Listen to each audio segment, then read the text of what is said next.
Los museos parecen acompañarnos desde tiempo inmemorial. Testigos de nuestra vida escolar son esos lugares obligados para cualquier viajero. Lo que el museo pretende exponer no es una interpretación, sino la realidad en sí misma. Es esta trampa, esta falacia la que empieza a ser criticada en los años 50. Primero se cuestionan los relatos de los museos coloniales, que representan a los colonizados como inferiores, para así perpetuar la dominación. ¿Cómo entonces admitir esa representación como válida y científica? Décadas después, la crítica se dirigió a los museos nacionales. Si, como afirman los historiadores, todo relato es producto de una época y está atravesado por una forma de ver el mundo y de estar en él, ¿cómo aceptar la visión de comunidad construida por los museos nacionales sin estar, al mismo tiempo, legitimando esa ideología y el poder que la sostiene? Por razones parecidas, ¿dónde están y cómo se inscriben las mujeres, los indígenas, los africanos, los diferentes, en los relatos de estos museos? El problema del museo es que no solo dice cosas sobre el pasado, sino que naturaliza una forma de ver el mundo y legitima, valora, jerarquiza y ordena realidades en el presente. Dice cosas y también hace cosas. Esta es su grandeza, su potencialidad y también su miseria. Veamos 3 ejemplos de museos colonial, nacional y étnico e intentemos descubrir dónde está la trampa y dónde una posible solución.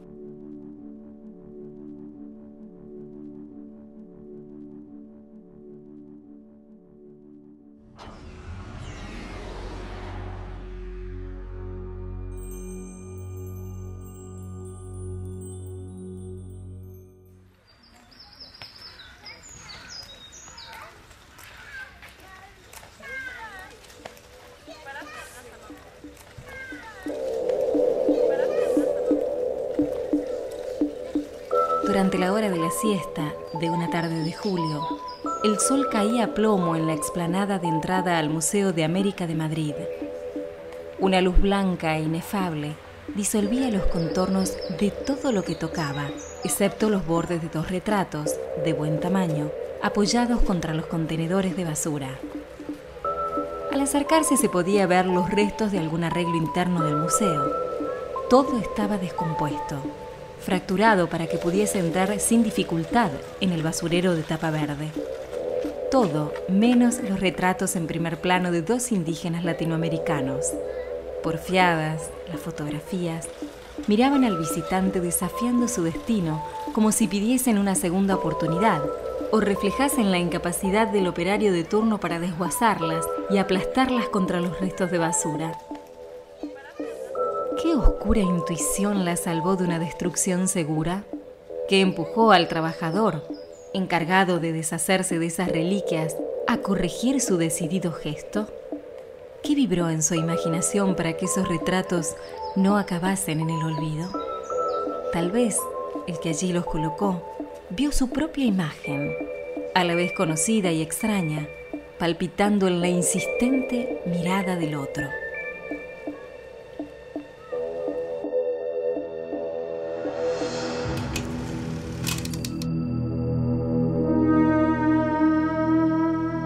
A pesar de la importancia que los territorios americanos han tenido en el imaginario español, la creación y los avatares del Museo de América de Madrid parecen contradecir esta evidencia.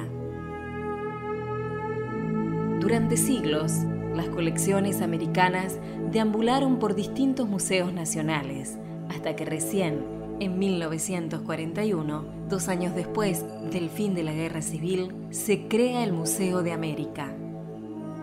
Situado en una zona emblemática de Madrid, asociado a nombres tan evocadores como la Avenida de los Reyes Católicos, el Arco de la Victoria, el Instituto de Cultura Hispánica, la Plaza de Cristo Rey o el Parque del Oeste, la semántica espacial no deja ninguna duda sobre la orientación del museo en sus primeros momentos. servir a los propósitos de un Estado que pretendía utilizar su relación histórica con América para resaltar su estatuto de metrópoli neocolonial. El museo se abre en 1965, pero se inaugurará definitivamente en 1994, albergando desde entonces la actual colección. Todo parece indicar que el Museo de América, reabierto en plena democracia, es una herencia del franquismo. Sin embargo, los nuevos representantes democráticos no parecen interesados en resignificar ese pesado legado histórico que exaltaba la lengua y la religión como aportes españoles. Más aún, la inauguración de 1994 fue acompañada con una torre de 92 pisos, una torre vigía, en conmemoración del descubrimiento, conquista y colonización del continente, acentuando aún más su sesgo colonial. Lo interesante de este museo no solo es lo que dice, sino también cómo impacta eso que dice en el presente. Organizado en torno a 5 áreas temáticas: el conocimiento de América, la realidad de América, la sociedad, la religión y la comunicación. Llaman la atención estos enunciados nada inocentes. ¿Cómo puede un continente como América, con países tan diversos, ser destilado de tal forma que podamos hablar de un conocimiento, una realidad o una sociedad? El museo pretende dar esa visión de unidad, casi natural, frente a la evidente diversidad, rasgo que acompañará toda la exposición.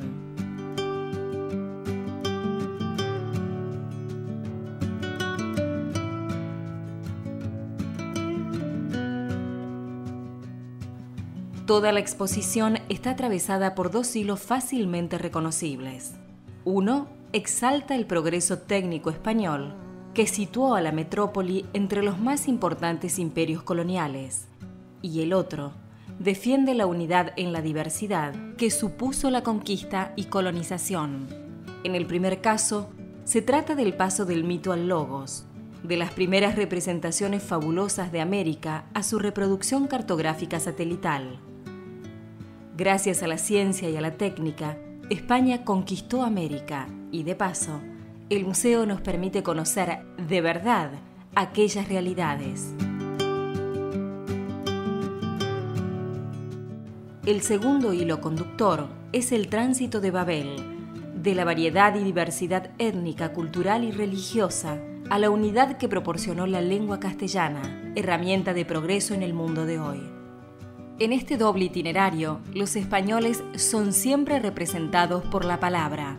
Son los que describen, cuentan, relatan, mientras que los pueblos originarios son mencionados a través de los objetos, la mayoría de las veces por diferentes tipos de vasijas de barro.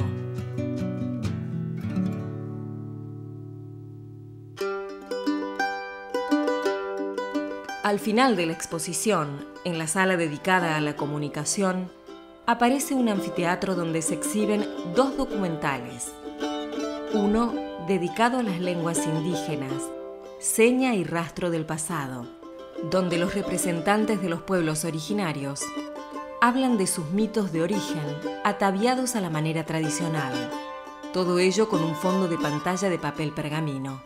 En cambio, el documental dedicado al castellano es una procesión de grandes escritores latinoamericanos que hablan de las ventajas de la lengua común, con imágenes que resuman ritmo y modernidad.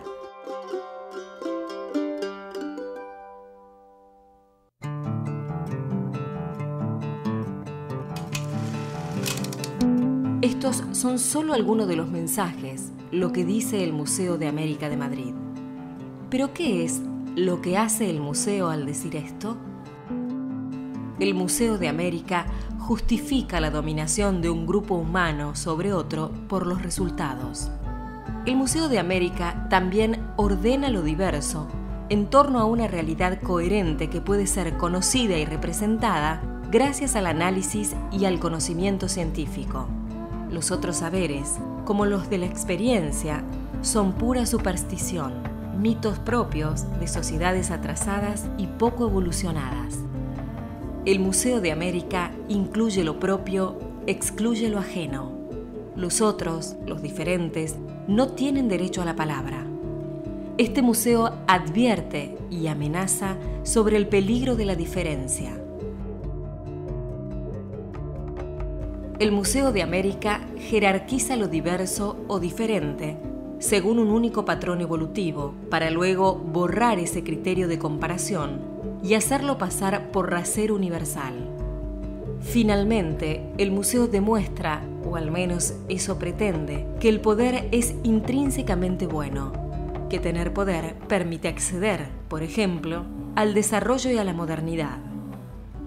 Por último, señalamos que este museo divide y evalúa las culturas, unas funcionales al crecimiento, orientadas al futuro, y otras que lo obstaculizan y son consideradas vestigios del pasado. Este es el Museo de América de Madrid, el primero de los casos analizados que nos permitirá investigar cuál es la trama y cuál la posible solución que esconden estos museos de nuestro tiempo. El Museo Histórico Nacional, entre nuevos héroes y viejas tumbas. El Museo Histórico Nacional se encuentra alojado desde 1897 en un edificio de estilo italianizante sobre una de las barrancas del Parque Lezama, donde supuestamente Pedro de Mendoza fundó en 1536 Buenos Aires. El museo se fundó en 1889 como municipal, pero se nacionalizó 2 años después, en 1891. Desde su inicio, estuvo atravesado por tensiones entre coleccionistas, políticos e intelectuales acerca de cuál debía ser su función, quiénes serían sus encargados y cuáles debían ser las reliquias argentinas a exponer. El escaso espacio disponible para las muestras ceñía la organización cronológica y temática en un orden previsible. En ese transcurrir del siglo XX, el museo asumió un rol deliberadamente nacionalista, construyendo su pasado desde la colonia hasta la organización nacional. La mayor modificación en este período se produjo durante la dirección de Federico Santa Colonna, entre 1932 y 1939, y consistió en la reconstrucción del salón réplica del dormitorio de San Martín en Boulogne-sur-Mer. A través de este santuario laico teatralizado, se proponía a los visitantes los valores del personaje: rectitud, pobreza y alejamiento del poder.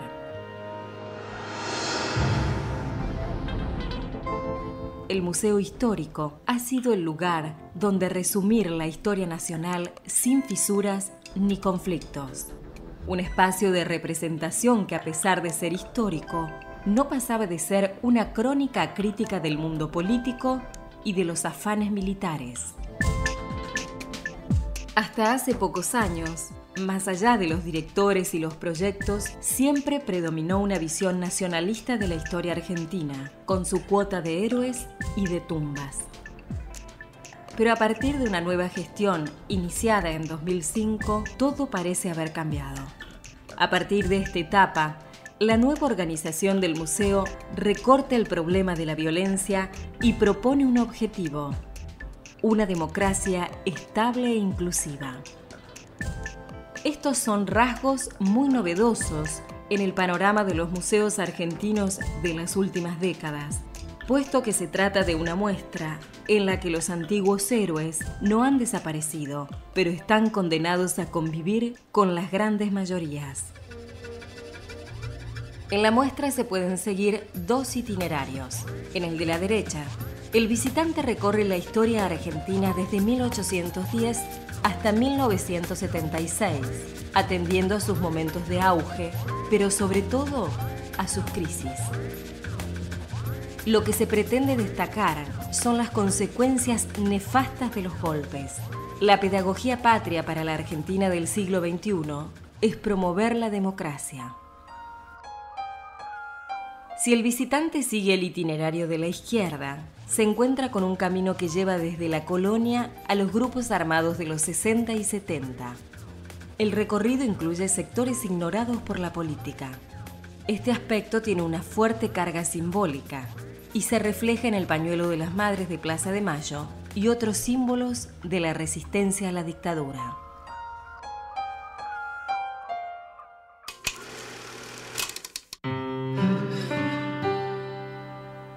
Ante esta perspectiva, y retomando el hilo de nuestros interrogantes sobre el trabajo de los museos, ¿qué hace el Museo Histórico Nacional?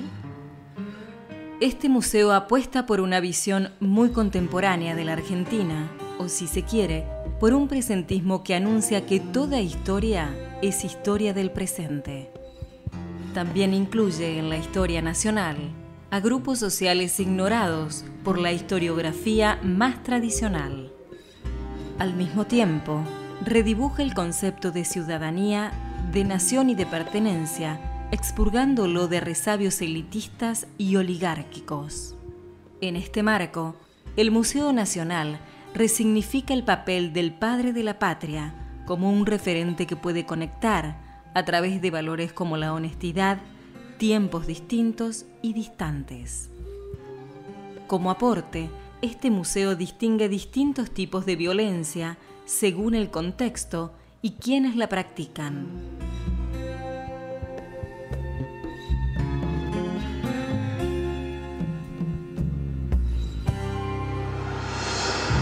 La actual exposición permanente del Museo Histórico Nacional ofrece un cambio profundo en los contenidos de la muestra. No obstante, hay algo en estos relatos que recuerda a las narraciones anteriores, como el recurso al maniqueísmo y a la condena moral. Aunque se incluyen sujetos históricos antes ausentes, esa inclusión va precedida de un juicio de valor. Estos son los nuestros frente a los otros, las élites generadoras de violencia. Es como si el museo estuviera llamado a adoctrinar, en uno u otro sentido, a la ciudadanía, en lugar de facilitar la circulación de múltiples narraciones y de incorporar otras formas de organizar el recuerdo y el relato. Yo mismo me acuerdo que, siendo niño, solíamos trepar los árboles más altos tan solo para aumentar el panorama, la vista, ¿no? Nos parecía siempre tan limitada porque mirando en cualquier dirección ahí estaba el bosque, terminó el mundo. Y la sensación más grande, por supuesto, que podíamos soñar era subir en avión y verle al Chaco desde arriba, ¿no? Eso era el sueño de cada niño. O cuando colocaron una torre para comunicación radial al sur de Filadelfia, todos los chicos lo subieron. Y mirar el Chaco desde arriba, eso era la sensación, ¿no? Ya que no hay montañas, y me parece que crecimos con una percepción reducida del espacio.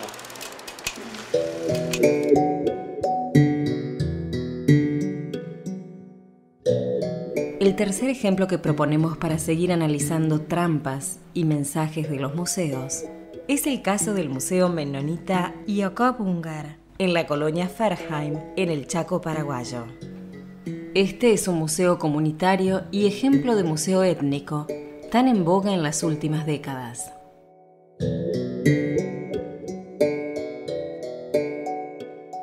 Los menonitas son un grupo religioso provenientes del este de Europa, Rusia y Canadá. Llevan moviéndose por el mundo desde el siglo XVI, intentando mantener sus prácticas y principios. A Paraguay llegaron en 3 oleadas entre 1927 y 1947, sumando un total de 27.000 bautizados en ese país.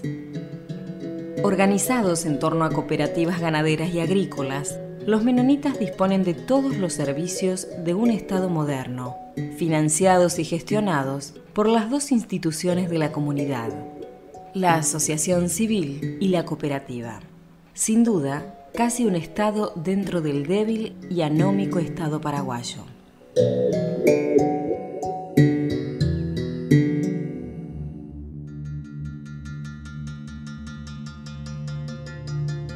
Cada una de las 3 colonias menonitas afincadas en el Chaco dispone de un museo histórico. En el caso de la colonia Ferheim, el museo fue fundado en mayo de 1957. En 1970, la colección fue trasladada al segundo piso de la Casa de la Colonia, una de las 4 primeras construcciones. En su actual ubicación, al ras del suelo se encuentra la sala dedicada a los pioneros, donde predominan objetos, máquinas y artículos relacionados con el trabajo. La exposición se organiza sobre 2 ejes que llaman la atención del visitante. Uno es el eje tecnológico, que ordena los objetos para mostrar la evolución de los aparatos que conformaron la tecnología menonita. Y el otro eje es el de la vida cotidiana, con objetos de uso diario como ropa, enseres, relojes y fotos de los administradores de la colonia. Este eje muestra un orden peculiar, una gramática propia que se podría definir como el itinerario de la porcelana al latón, del latón al acero. En las primeras vitrinas, bajo llave, se guardan vajillas de porcelana y otros objetos propios de gente con cierta posición social y formación cultural.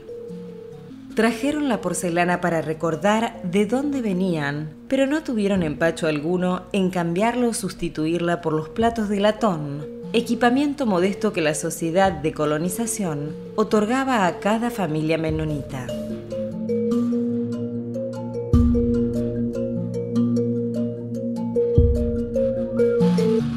En el piso de arriba se expone la colección de fauna, la sala dedicada al Paraguay y la colección de artesanía étnica, sin ninguna continuidad, cruce o relación con el contenido de la planta baja dedicada a los pioneros. En la primera sala del piso superior aparecen restos de la Guerra del Chaco, que enfrentó entre 1932 y 1935 a Bolivia y Paraguay por la soberanía sobre el llamado Infierno Verde. Esta es la única mención del museo al país receptor y a sus habitantes que aparecen representados como soldados. Si los menonitas estaban ligados al trabajo duro y al sacrificio, los paraguayos lo están, en esta representación, a los horrores de la guerra.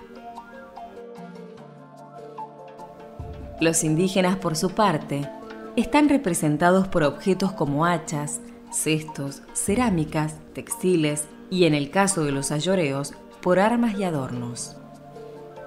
Casi no hay textos explicativos sobre el mundo indígena ni se establece gran distinción entre unas comunidades y otras. La forma de clasificar los materiales etnográficos no difiere mucho de la empleada en la exposición sobre la fauna local.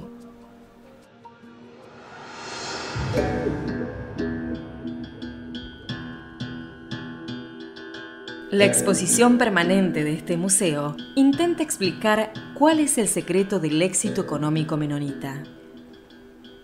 La incorporación de una muestra histórica sobre los pioneros y de otra, desconectada sobre la fauna del lugar, la guerra con Bolivia y los indígenas chaqueños, es una manera de encontrar esa respuesta. Ante este enunciado, retomamos la premisa inicial de preguntarnos entonces, ¿cómo opera en el presente el Museo Jacob Unger? En primer lugar, podríamos señalar que esta institución demuestra que hay pueblos elegidos por Dios y que ellos, los menonitas de esta colonia, son un ejemplo de esa elección. Por otro lado, este museo apuesta por una única forma de desarrollo económico, la suya, basada en el trabajo, la fe y la unidad. Al mismo tiempo, el museo justifica la separación de mundos, el suyo y el de los indígenas, y también la distancia que siempre han mantenido con los paraguayos. Por último, debemos señalar que este museo legitima su relación de dominación con el medio ambiente.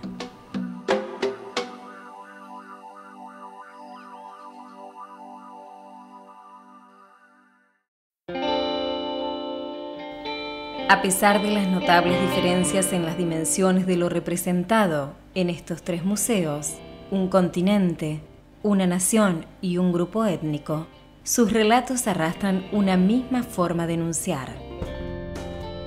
En los tres casos, hablan desde la ciencia, entendida como un conocimiento sin mediaciones, donde la realidad se ve representada tal cual es o ha sido. No hay autor ni observador, solo conocimiento verdadero. No parece entonces que el problema del museo esté en lo representado, sino en la forma de organizar la representación. Las tres propuestas que esbozamos a continuación deberían servir tanto para pensar nuevos usos del museo como nuevos objetivos didácticos en el museo. Tres palabras: posibilidad, deconstrucción y responsabilidad. El museo es un depósito de posibilidades que tiende a señalar otros escenarios, otros mundos, otras subjetividades que pueden tener efectos muy liberadores en el presente.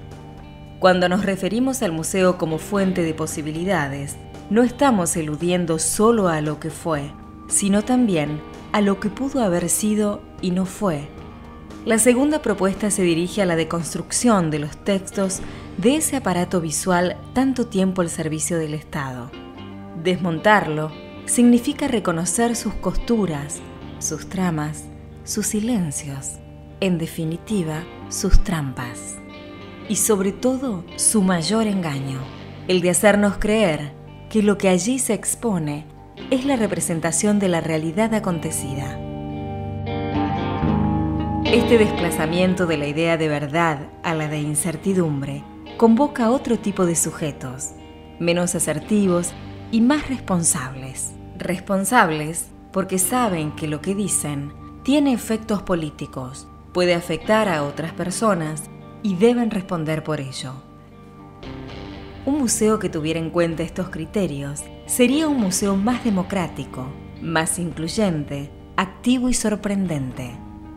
Porque después de todo, como dijo Grein Marcus, una vida con sorpresas es mejor que una sin ellas.